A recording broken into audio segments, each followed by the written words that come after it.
Tantor Audio, a division of Recorded Books, presents The War on Drugs, A History, edited by David Farber, narrated by Barry Abrams.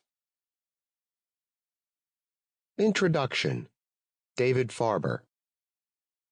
Over the past 50 years, the United States government has spent over $1 trillion fighting a war on drugs. This massive budgetary expenditure and concomitant commitment to a fiercely punitive treatment of illegal drug users and sellers represents a major inflection point in Americans' much longer campaign against the distribution and use of cocaine, cannabis, heroin, and a number of other targeted intoxicants. As this collection demonstrates, the scope, strategy, and tactics of that extraordinarily costly and punitive war have changed over time. One near constant, however, has been drug warriors' relentless effort to criminalize people who sell or use illegal drugs. In recent years, about 1.5 million people have been arrested annually on drug charges, and most of these arrests involve cannabis. Nearly 500,000 Americans are currently incarcerated for drug offenses. Exactly which Americans authorities have chosen to imprison on drug charges is another piece of the story this collection offers.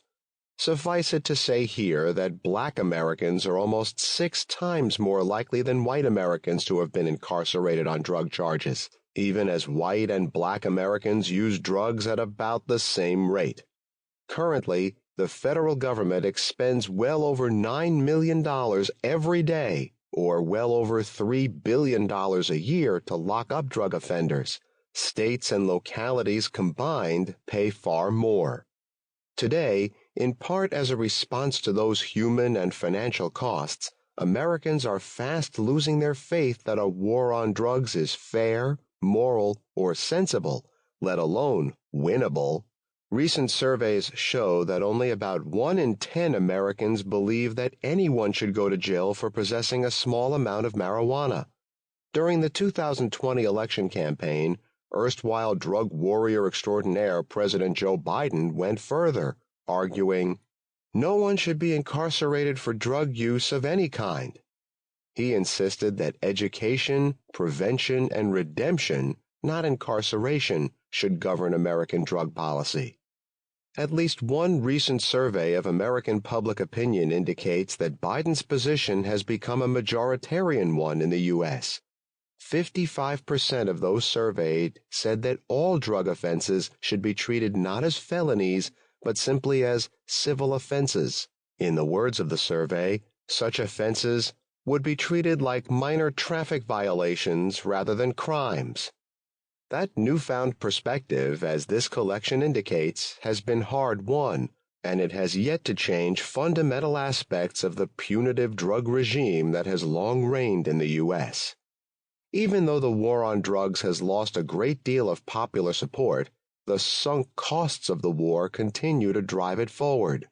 People increasingly worry about the financial and human cost of prisons larded with convicted nonviolent drug offenders. But prison guard unions, police unions, and fraternal organizations, private contractors, and other economic interests fight to keep the drug offender to prison pipeline flowing.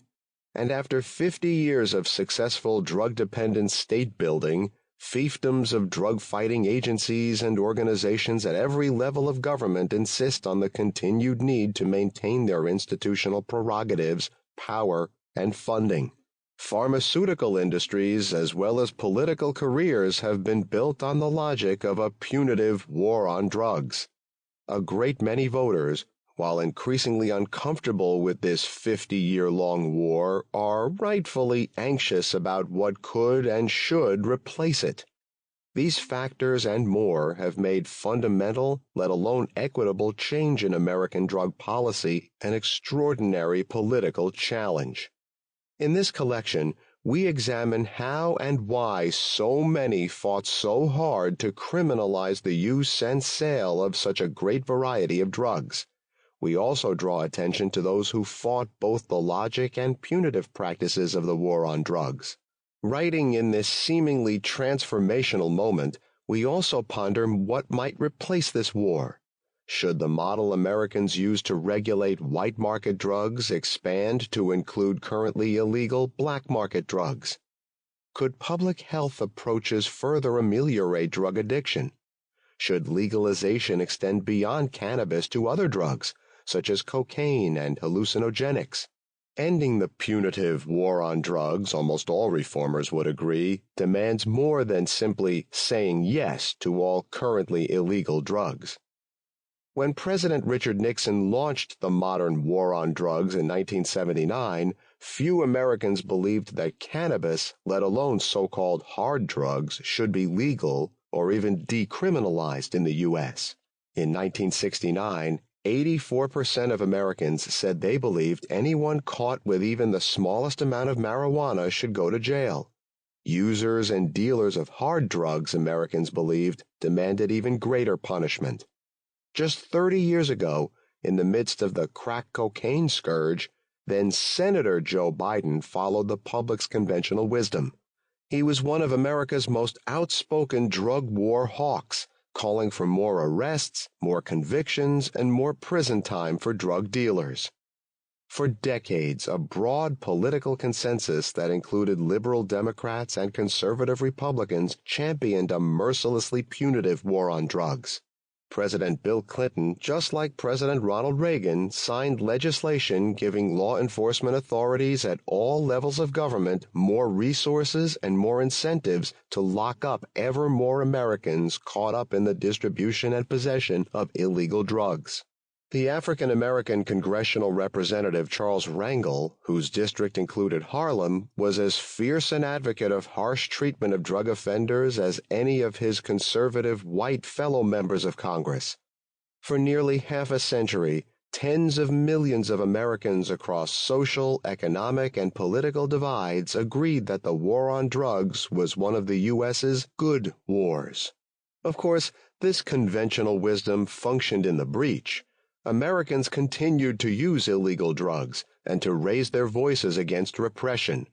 In the mid-1970s, in the shadow of President Nixon's declaration of an all-out offensive against drugs, a pro-cannabis coalition of mostly white middle-class users, supported by makers of drug paraphernalia and not a few cannabis dealers, sought to decriminalize the possession of marijuana. They had some success in a few states and locales, before a swelling wave of fearful parents, supported by a range of public health experts, turned the tide against them during the Reagan years. The federal effort to decriminalize cannabis was stopped in its tracks. Similarly, in the late 1970s, as cocaine use soared among a segment of the professional managerial class, yuppies, some politicians began to rethink the logic of the absolute criminal prohibition of that drug. The rise of crack cocaine in the mid-1980s, often distributed by so-called inner-city crews, put a stop to that reformist campaign. More recently, cannabis reformers have successfully pushed for legalization, following a flurry of 17 successful state medical marijuana legalization campaigns between 1996 and 2011. Colorado and Washington made cannabis legal for recreational users in 2012. Now, many other states have followed, though many of them still only allow for medical use. Even so, the federal government has refused to budge on its absolute statutory prohibition, creating a legal conundrum that has yet to be resolved. Similarly, for the past 20 years or so, the opioid epidemic has pushed politicians, medical professionals, and myriad citizens groups to rethink how drug addicts should be treated. That so many people who become addicted to opioids received their first doses not from back-alley dealers but at their local Walgreens or CVS pharmacies after their physicians prescribed them legal, big pharma, white market, brand-name products explains part of Americans' more sympathetic approach to these addicts' travails. That so many of the addicts were, especially in the epidemic's early days, white, rural, or small-town folks perceived by many as respectable members of their communities, also shaped this particular rethinking of how drug abusers should be judged. The war on drugs has never been static. Reformers and enforcers have fought pitched battles over drug policy throughout its history, with multiple inflection points. And like so many aspects of American life, the war on drugs has been shaped by issues of racial politics as well as by fundamental questions about how Americans legally determine their consumer choices in the face of myriad contested cultural beliefs and unequal access to political and economic power. Obviously, over the past half-century, millions of Americans have refused to abide by the logic of the war on drugs. In recent years, nearly 1 million Americans, according to the National Institute on Drug Abuse, have been dependent on or have abused cocaine. Almost 50% of 12th graders in 2018 told pollsters that they had already used one or more illicit drugs at least once in their lives. At the end of the 1970s, peak years for illegal marijuana use in the U.S., almost 40% of high school seniors reported that they had smoked marijuana at least once in the prior month, and nearly 12% of all Americans over the age of 12 reported that they had done likewise.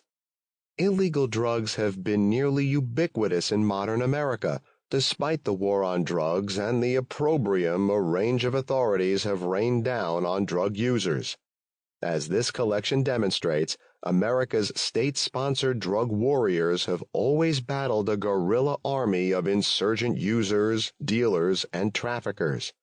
Anti-drug forces have won many battles in this war, but they have yet to defeat their targeted enemy, which includes tens of millions of Americans.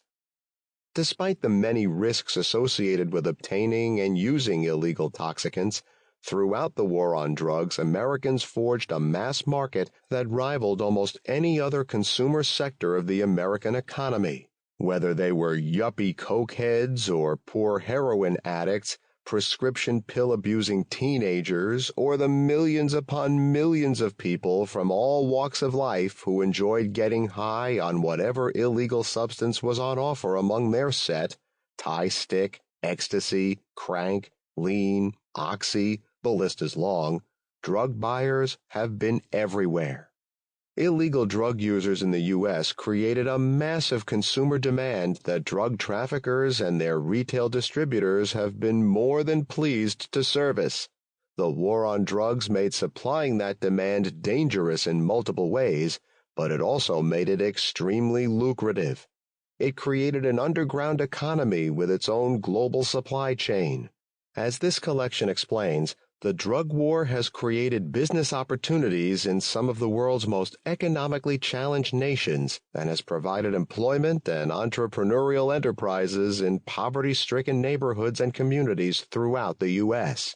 Overall, in this analysis of the so-called war on drugs, some of America's leading drug war scholars examine the hows and whys of America's long and devastating campaign to punish people who want to get high and those who attend to that market demand.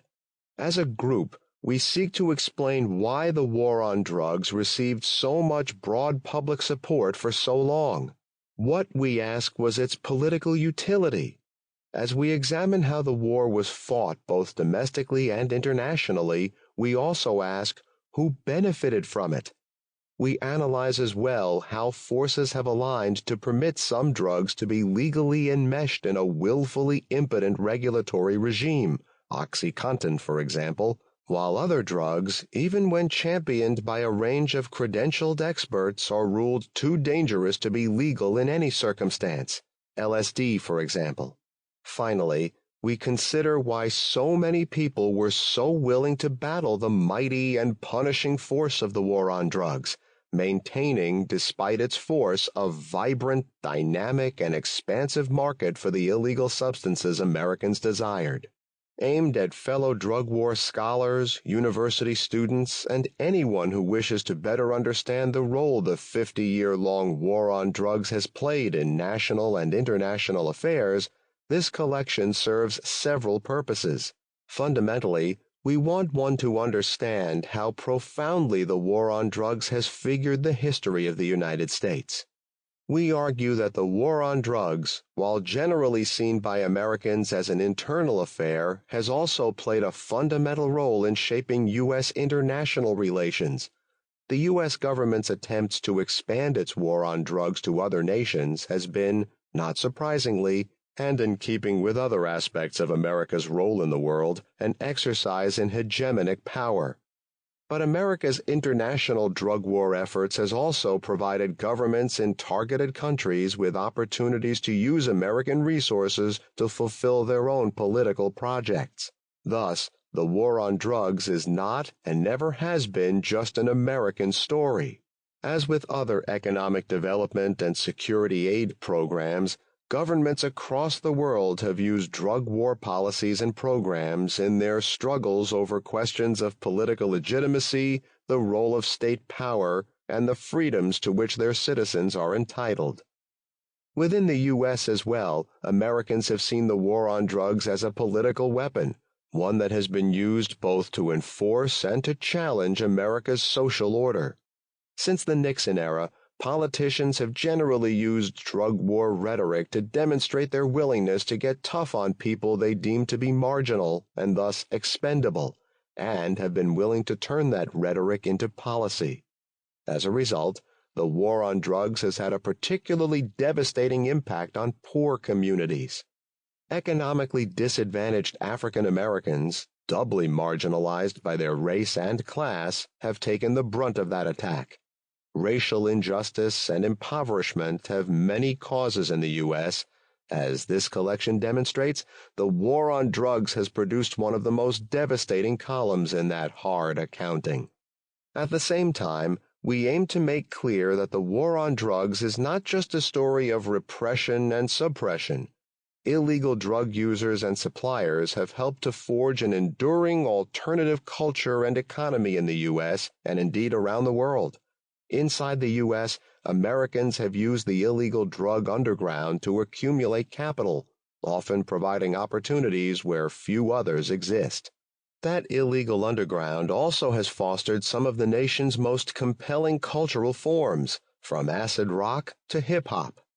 Drug advocates insist that getting high is, for the great majority of users, not a pathology, but a purposeful pursuit of an alternative, generative state of mind and body. While drug addiction and abuse have been catastrophic for many, drug users and their suppliers have built their own social and cultural landscape. This illegal drug infrastructure is an open secret, an interconnected aspect of everyday life in the U.S., even as it is officially attacked. Despite the war on drugs, the illegal drug underground and the above-board legal economy and socially sanctioned culture have, we contend, long been intertwined. Finally, we argue that the war on drugs demonstrates how issues of public health, equitable distribution of medical care, and science-based regulation of drugs are shaped by ideological disputes, interest group politics, and politically and economically motivated moral panics. More broadly, the war on drugs, as presented in this collection, is a window into some of the most enduring historical challenges Americans face, including racial inequality, economic inequities, and political demagoguery. The essays here tackle a range of aspects of the war on drugs. While this is by no means a comprehensive survey of the modern war on drugs, we do attempt to examine some of the most enduring, complicated, and noteworthy pieces of the drug war puzzle. Each essay is intended to work as a standalone piece, but the essays are also in conversation with one another as they speak to the collection's common themes. Collectively, these essays analyze how the war on drugs has served powerful economic and political interests both inside and outside the U.S. At the same time, the collection explores how the war on drugs produced a deviant form of globalization that offered economically marginalized people an economic lifeline as players in a remunerative, transnational supply and distribution network. In a related vein, a number of the essays demonstrate how government enforcement of the war on drugs has disproportionately punished these same marginalized suppliers as well as their disadvantaged customers. And in a different vein, some of the essays also assess how drug warriors traduced science and medical expertise by encouraging moral panics that contributed to the blanket criminalization of certain drugs, including cannabis and LSD. Finally, the concluding essays speak directly to alternatives to the war on drugs, even as they also remind us of the powerful, sometimes predatory interests that seek to profit off of the common human desire to get high. While not every essay takes on all of these issues and themes, as a group, they deliver a shared indictment of the war on drugs and a common hope that the ongoing search for a more humane and realistic approach to Americans' massive illegal drug marketplace can be achieved. The first essay in this collection, The Advent of the War on Drugs, provides historical background for the essays that follow. It reminds one that the war on drugs has its roots in the prohibitionist impulses of the 19th century and that Americans have long held an ambivalent attitude toward the perils and pleasures of intoxication. This ambivalence has resulted in episodic campaigns to shut down or at least constrain the market for targeted intoxicants, most commonly in the early 20th century through regulation, then increasingly through selective enforcement against users and suppliers, and most recently through draconian punishments for local dealers and large-scale traffickers. The essay also foregrounds the racial and ethnic prejudices that contributed to the first legal campaigns against opiates, cocaine, and cannabis at the cusp of the 19th and 20th centuries, a trope that never disappears from the war on drugs. The second essay, Drug Dealers, foregrounds the primary target of the domestic war on drugs. In this essay, I explore why large majorities of Americans during the height of the war on drugs in the 1980s and 1990s supported harsh punishment for convicted drug dealers, even including the death penalty. I also argue that historically, within the communities in which dealers worked, a surprising number of people, and not just customers, supported their local drug pushers and distributors, seeing them as Robin Hoods, or, in historian Eric Hobsbawm's phrase, social bandits. Even at the height of the war on drugs, a sizable, if shifting, number of Americans never bought into the demonization of drug pushers, complicating drug warriors' attempts at eradication. The war on drugs has always also been a civil war. The next essay, The Mexico-Chicago Heroin Connection, is by Elaine Carey. It stems from her prodigious research on transnational, Mexican-originating drug trafficking organizations, DTOs. Her work explains how and why DTOs have often won key battles in the war on drugs, or at least fought them to a stalemate. Carey counters popular culture stereotypes of Mexican cartels with a revealing look at the corporate-like, flexible, and sophisticated management skills of the Herrera DTO, which successfully evaded law enforcement efforts for decades on both sides of the border. Carey argues, too, that U.S. efforts to stop the Herrera DTO and similar operations were hindered by racist and culturally ignorant assumptions about Mexican drug traffickers. Michael Polson, in Cultivating Cannabis, Accepting Cannabis, situates the domestic cultivation of illegal cannabis in the U.S.-led global war on drugs. He argues that in the midst of the movement to legalize cannabis state by state in the U.S., we would do well to understand how U.S.-led efforts to destroy non-U.S. cannabis cultivation and export from the global South figured in the rise of domestic growers. These domestic growers, operating in an illegal but often locally accepting environment, transformed the U.S. marijuana market and played a vital role in accepting cannabis from the war on drugs in the 21st century. Even as the war on drugs criminalized tens of millions of cannabis users, growers, and sellers, cannabis cultivation became an economic lifeline for marginalized, often rural populations in the U.S. Peter Pihos, in The Local War on Drugs, recasts the familiar accounting of the war on drugs. Instead of narrating the drug policies of the federal government, he zooms in on local drug enforcement, the site of the overwhelming number of arrests and subsequent incarcerations. Using Chicago as a case study, he argues that city officials used different drug enforcement regimes over time to police black residents, especially those concentrated in poor, segregated neighborhoods. Chicago's political leaders, he argues, used drug enforcement not simply as a tool to fight vice, but as a more general mode of governing the economically segmented, racialized city. His case study, in relation to other essays in this collection, speaks to the class-based and race-based nature of the war on drugs. Emily Dufton, in Cannabis Culture Wars, also analyzes the class and race aspects of the war on drugs, but from a very different angle. She explains how white, middle-class, activist, parent-citizen groups fought against cannabis legalization or decriminalization in the first 20 years after President Nixon declared his war on drugs. The anti-marijuana activists she has researched were less interested in locking up young users or even their suppliers than they were in protecting their children from what they perceived to be a dangerous pro-marijuana culture. Ignoring expert-based evidence on the relatively low risks of cannabis use in comparison with the use of alcohol or tobacco, their efforts, she concludes, set back the cannabis legalization or decriminalization movement by decades and inadvertently opened the door to the arrest of millions of cannabis users who were disproportionately non-white and non-middle class. Her essay aligns with others in the collection that highlight how drug war enforcement has consistently impacted poor people of color, despite the widespread use of illegal drugs across broad swaths of the American people. Erica Dick, Lucas Rickert, and Alexis Turner, in Psychedelic Wars, turn to another critical issue in the war on drugs. Who decides the legal status of drugs, and on what basis are those decisions made?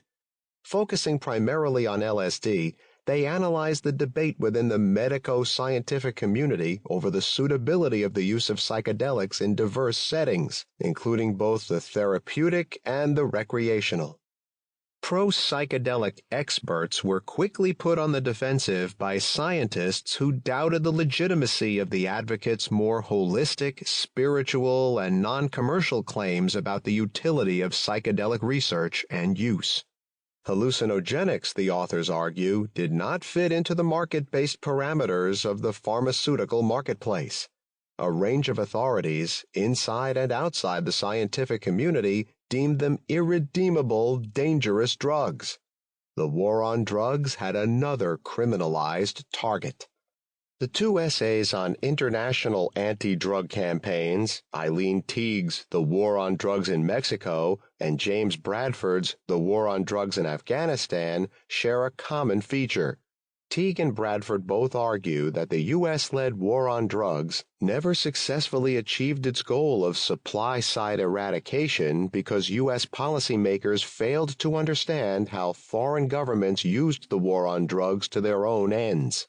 In addition, non-U.S. governments' eradication efforts were constrained by those governments' need to maintain domestic legitimacy and to refrain from undertaking anti-drug activities that threatened their political and economic interests.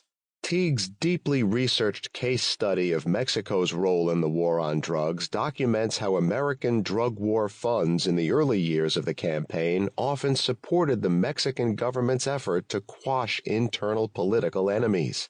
Bradford, in his eye-opening history of U.S.-led efforts to crush Afghanistan's opium production, also stresses how useful U.S.-funded drug eradication efforts were to the expansion of central state power in Afghanistan. He reveals how American aid funds, more generally, have served to increase the productivity and expertise of Afghan opium producers, especially as U.S. drug interdiction efforts progressed in other opium-producing nations.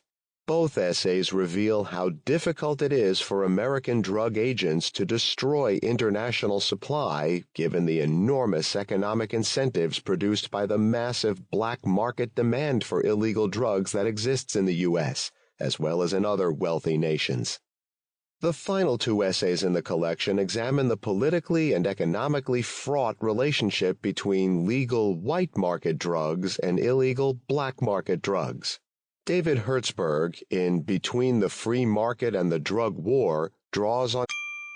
Sample complete. Ready to continue?